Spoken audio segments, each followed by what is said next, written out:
Sunday lunch started calm, almost ordinary, the kind of quiet that hides trouble before it shows itself. The table was set perfectly, food warm, everyone playing their assigned role. I spoke lightly, like it didn't matter, like my words weren't tied to something serious. I asked if they had picked up my prescription, the one the doctor said was urgent and not to delay. My father answered without hesitation, his tone flat and casual. He said they had used the money to buy my sister a new phone because she needed it for school. I stared at them, the words taking a second to sink in. Then I nodded slowly and said that was fine, that I guess they hadn't read the warning label the pharmacist had sent along. My mother's face tightened immediately. She leaned closer and whispered for me to stop, warning me about what I was about to say. The moment stretched, their smiles faded, and their faces turned pale. Drop a comment and let me know where you're listening from and what time it is for you right now. I'd love to know who's part of our community. What followed was not just silence. It was thick and crushing, like the room itself was holding its breath. It was the kind of silence our house knew well, the kind that meant someone had crossed an invisible line. My father, Michael, kept eating. He cut his steak carefully, focused, as if nothing important had been said. He was the kind of man who believed ignoring something long enough would make it disappear. My mother, Elizabeth, couldn't sit still. She adjusted the flowers again and again, her nervousness filling the space like heat. Natalie, don't be dramatic, Michael said, at last, still not looking at me. He said it was just medicine and that they would get it next week. Then he added that Chloe needed the camera kit for her vlog, that it was an investment in her future. I repeated the word investment quietly. It felt wrong in my mouth. He finally looked at me then, his eyes cold and empty, and said it was an investment unlike my constant medical expenses. I looked at Chloe, my perfect sister, glowing and healthy, her attention locked on her new phone as she tested camera angles. She didn't even notice us. She never had to. In our family, she was something precious to protect and admire. I was something useful but unseen, only noticed when something went wrong. I stood up slowly. My legs felt weak, my hands shaking. I hid it by clenching my fists. I knew that feeling well. I had been hiding my condition for months, managing it quietly. But this time the shaking wasn't fear alone. It was anger, cold and heavy, settling deep in my chest. My mother asked where I was going, her voice sharp and panicked, reminding me we hadn't even had dessert. I told her I was leaving. My voice surprised me by how steady it sounded. I said I wouldn't come back until they explained why a piece of technology mattered more than my health. Michael ordered me to sit down and accused me of making a scene. I told him I wasn't making a scene. I was making a choice. I grabbed my keys from the counter. They felt heavier than metal should. I walked across the marble floor, each step echoing, and I didn't turn around. I already knew what I would see. My mother anxious, my father angry, and Chloe still perfect and unaware. I got into my car and drove. I didn't go anywhere comforting. I didn't stop to cry. I went straight to the pharmacy. The road blurred past me, headlights and taillights streaking together as my mind replayed every word from the table. We used that money to buy your sister's new phone. It wasn't just selfish. It was a message. My life was worth less than a price tag. 80 The pharmacy. My hands shook so badly I struggled to hold my card. The total came up on the screen. $2,450. Everything I had saved. Money from freelance work, skipped meals, long walks instead of buses. My emergency fund vanished with one swipe. The machine approved it. I took the bag with the medication. It felt far too light for something that had just cost me everything. I sat in my car for a long time, staring at the steering wheel. I thought about something I once learned called glass child syndrome. The child who is looked through, not at. The one expected to need nothing so all attention can go elsewhere. I had spent my life trying to be easy, invisible, low maintenance. And it earned me nothing. But glass, when it breaks, becomes sharp. And I was done being invisible. I drove to my apartment in the city. The small studio I paid for myself. The only place where I felt solid and real. I wasn't planning revenge. Not exactly. I was planning an audit. A careful inspection of the family structure I had been holding up for years. Inside my apartment, the silence felt different. It was calm. Chosen. I opened my laptop and logged into the family cloud drive, the one I managed because my father never bothered to learn. I stopped looking like a daughter and started looking like a professional. And I found problems everywhere. Money moved strangely. Numbers didn't line up. I saw the charge for Chloe's camera kit. Right beside it was a transfer from my savings to the family account for utilities. I had paid the electric bill. I had paid for the lights over that dinner table. I kept digging. 5 years back, there it was. A massive loss. $185,000 gone. The timing matched a failed tech investment. My father had gambled and lost. Everything made sense then. The tension, the fear, the obsession with appearances. They weren't just selfish. They were broke and terrified. I looked at my medication box on the desk. The warning label stood out clearly. Mandatory state reporting. Failure to treat. Neglect. Investigation. My phone buzzed. A message from Michael telling me I was being dramatic, saying the pharmacist exaggerated, ordering me to come home because they had guests and I needed to handle the catering. Not one word about my health. I didn't respond. I opened a new document and titled it Audit. I wasn't just a daughter anymore. I was the inspector. The next morning I woke up clear-headed, calm. I took my medication, the sting reminding me why this mattered. My hands were steady. I checked the family calendar. My Aunt Catherine's birthday was coming up. The one my father never spoke about. The one married to a forensic accountant. The one who had left the games behind. I printed the financial records. I printed my medical history. I printed the rejected prescription notice. I placed everything together carefully. I put it all in a neat folder. Then I got dressed. Not in the soft blending in clothes I usually wore to family events, but in my sharpest suit, the one I wore for client presentations. I drove to Catherine's brownstone. She opened the door, surprised to see me. She looked like my father, but softer, her eyes sharp and intelligent. "Natalie," she said, "what are you doing here?" "I need to hire you," I said. "Arthur, I need to consult with you." She looked at the folder in my hand, then at me face. She stepped back and opened the door wide. "Come in."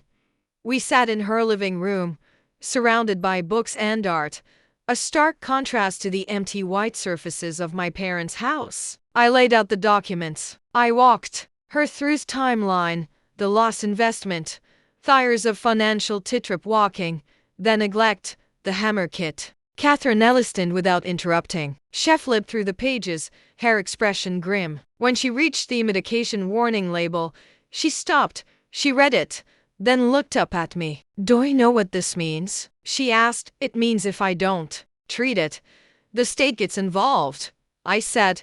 "It means more than that," she said. "Look at the insurance policy." She pulled up a file in her own computer. It was a copy of my father's life insurance policy, an old one taken out decades ago. The premiums were low, the payout massive. Millions. It was the only real asset the family had left. The only thing standing beyond them and total ruin if Michael did. "Read the exclusion rider," Catherine said, pointing to a paragraph in tiny print. I read it. Policy void if any direct descendant is diagnosed with a hereditary neurological condition prior to the age of 25. The room spun. I grabbed the edge of the table to steady myself. Hereditary neurological my condition. He knew. I whispered. He knew if I was diagnosed, if it went on my official record, the policy would be voided. That's why he didn't want me to get treatment. That's why he would pay for the meds. He wasn't saving too.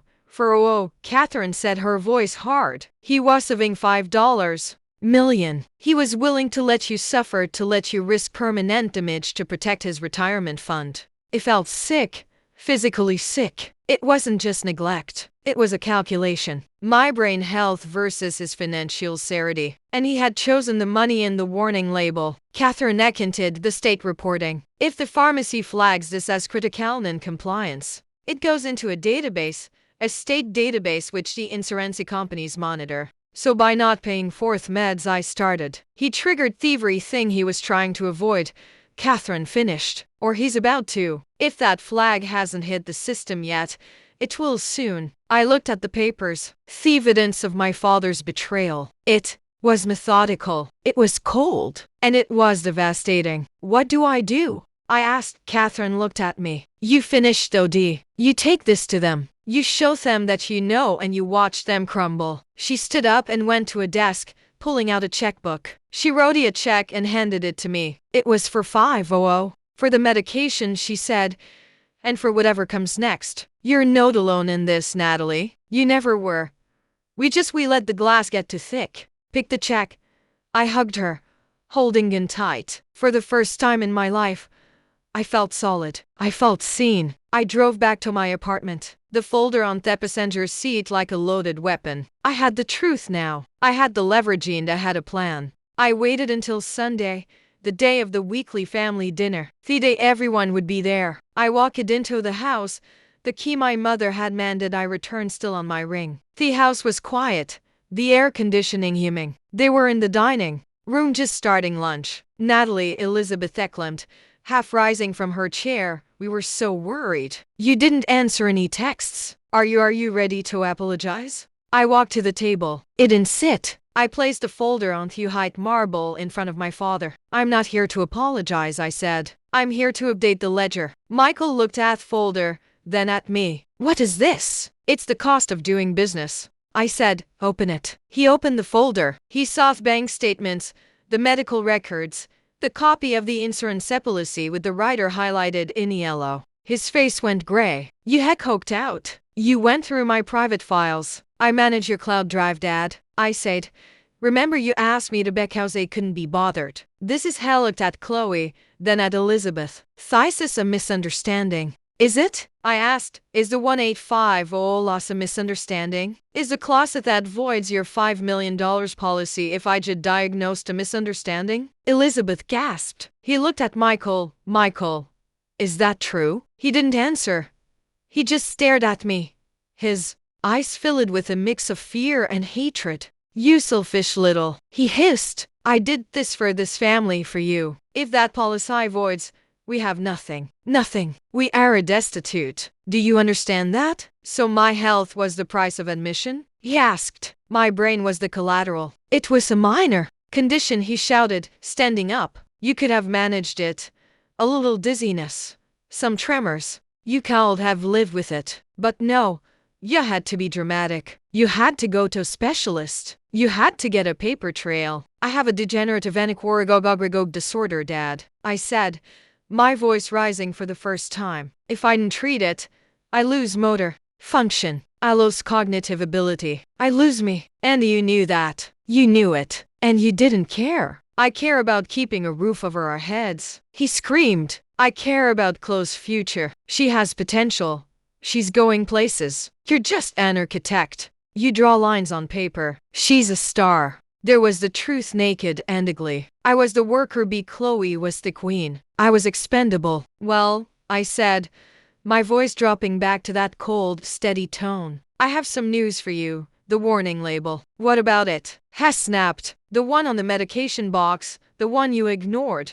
It says that critical non-compliance with treatment for a hereditary condition triggers a mandatory state audit. You froze because they didn't pick up the meds. I said the pharmacy system flagged it automatically. It went to the State Department of Health. Yesterday, I got notification this morning. I pulled a letter from my pocket and tossed it on the table. They've opened an investigation into medical neglect and because it's a hereditary condition. I looked at Chloe. They flagged all minors in the household for mandatory screening. Chloe looked up from her phone, her eyes wide. What does that mean? It means, I said, looking at Michael, that the state is going to test Chloe and if she has the gene, which is highly likely, it goes on her permanent record. Immediately, Michael sank back into his chair. He looked like he had been shot. The insurance company gets alerted to state audits, I said.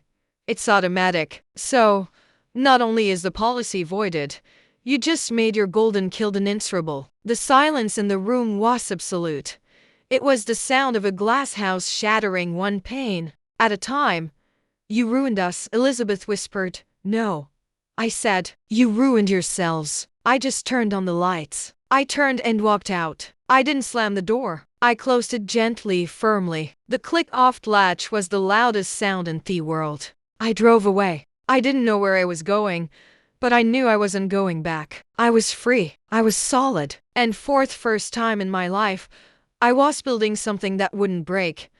The next few months were a blur of legal proceedings and silence. The foreclosure notice on my parents' house came 2 weeks later. The insurance investigation was swift and brutal. The policy was voided for fraud and non-disclosure. Michael faced potential charges, but mostly Hefest ruin. Chloe tested positive for thieving. She was furious. Not at the disease, but at the blemish on her cord. She blamed me for a week. Then she blamed our parents. When the money dried up, so did her influencer dreams.